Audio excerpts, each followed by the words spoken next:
En el sistema religioso actual se enseña que no hay que guardar el día de reposo. En su desconocimiento afirman que solamente lo debe hacer el pueblo judío, simplemente porque está escrito en el Antiguo Testamento.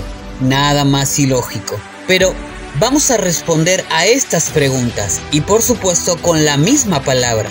Porque aquí, en la escritura, en su contexto, no nos llevamos de opiniones, sino que estamos fundamentados en las escrituras. Toma tu Biblia y comencemos a escudriñarla como lo hacían los de Berea. El día de reposo es solamente para el pueblo judío. Génesis 2:3. Y bendijo el Eterno al día séptimo y lo santificó, porque en él reposó de toda la obra que había hecho en la creación. Aquí, el mismo Creador comienza bendiciendo el séptimo día y todavía no existía el pueblo judío. Éxodo 20:8. Acuérdate del día de reposo para santificarlo. Es muy interesante que el único mandamiento que empieza con la palabra acuérdate es el que la iglesia ha olvidado. Lo más extraño es tener que explicar que se debe guardar un mandamiento que está en la Biblia. Pero el sistema religioso ha torcido de tal manera la palabra que se enseña que ese mandamiento no está vigente.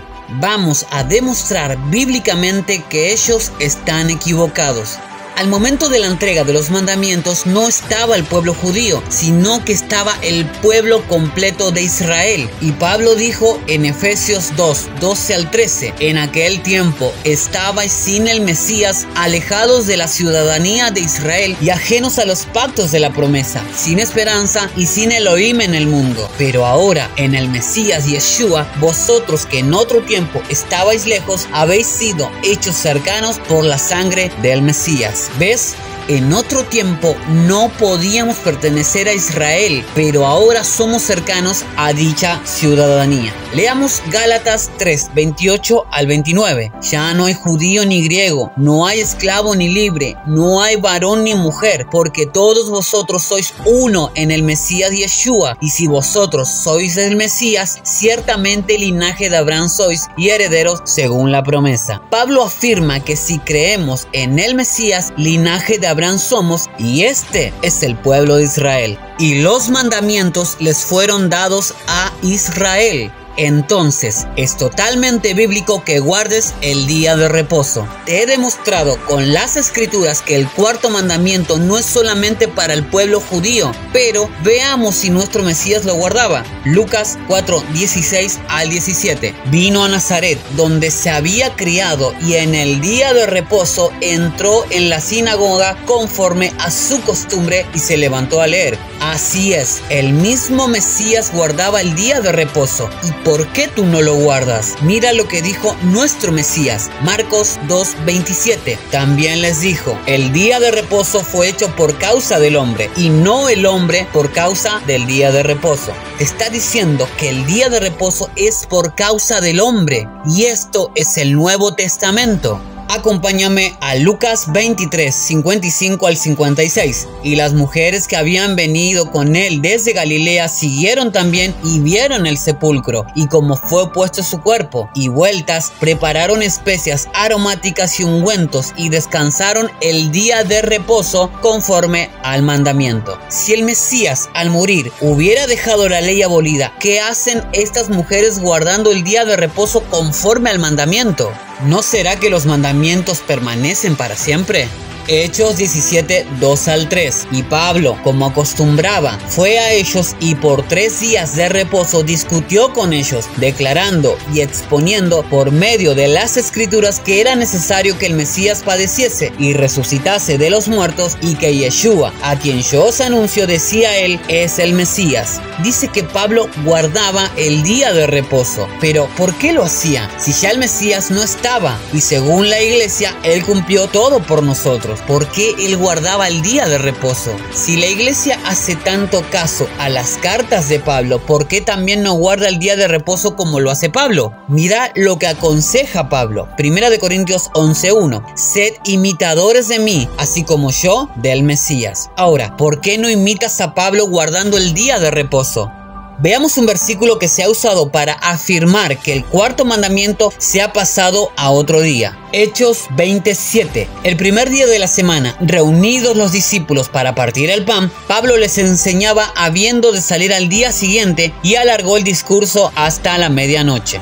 Este es el versículo que muchos utilizan para decir que el domingo es el nuevo día de reposo. Pero comencemos con el versículo anterior para obtener una imagen más clara de lo que está sucediendo. Hechos 26 al 7. Y nosotros, pasados los días de los panes sin levadura, zarpamos de Filipos y en 5 días nos reunimos con ellos en Troas, donde nos quedamos 7 días, el primer día de la semana, reunidos los discípulos para partir el pan. Pablo, que tenía que salir al día siguiente, les enseñaba y alargó el discurso hasta la medianoche. En español, el versículo 7 dice que los apóstoles se reunieron el primer día de la semana. Esto implica que el domingo es ahora el nuevo día de reposo. Dado que este versículo se usa para imponer al domingo como el nuevo día de reposo, echemos un vistazo a la traducción al griego del versículo 7. El primer día de la semana, en griego, realmente dice Mia ton Shabbaton. La palabra griega mia significa uno,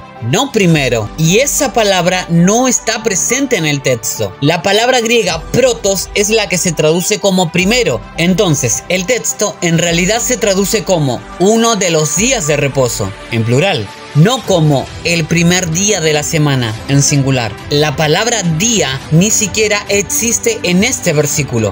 La palabra semana es Shabbatón, la cual hace referencia a los días de reposo. Este enorme y común error ha sido aceptado como verdad por mucho tiempo. Pero, ya que sabemos que el texto dice uno de los días de reposo, ¿qué es lo que realmente significa? El contexto del versículo 6 es crucial, porque menciona la fiesta de los panes sin levadura. ¿Y por qué se menciona este día festivo tan importante?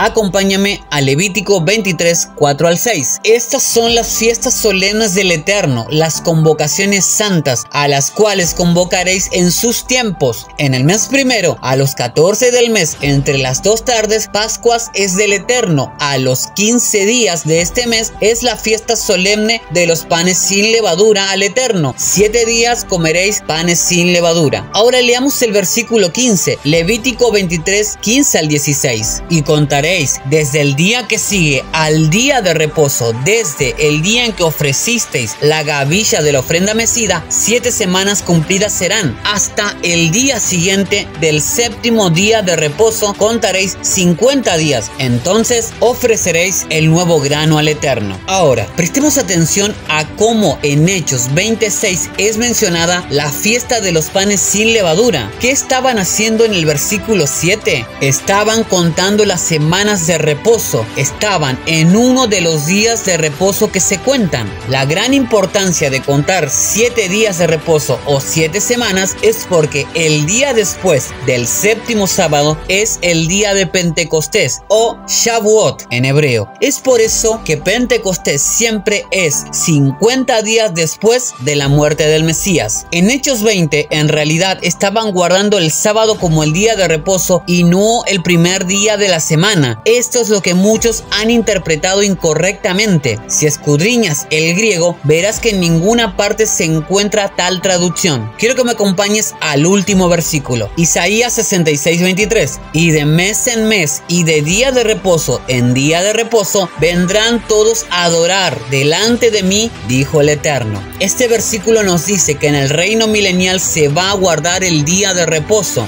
Pregunta: ¿qué es lo que te impide a ti guardarlo? Mira lo que piensa el Eterno de su día. Isaías 58, 13 al 14. Si retrajeres del día de reposo tu pie de hacer tu voluntad en mi día santo y lo llamares delicia, santo, glorioso del Eterno, y lo venerares, no andando en tus propios caminos, ni buscando tu voluntad, ni hablando tus propias palabras, entonces te deleitarás en el Eterno, y yo te haré subir sobre las alturas de la tierra, y te daré a comer la heredad de Jacob tu padre, porque la boca del Eterno lo ha hablado. En mi día santo, dice el Creador. El que tiene oídos, oiga.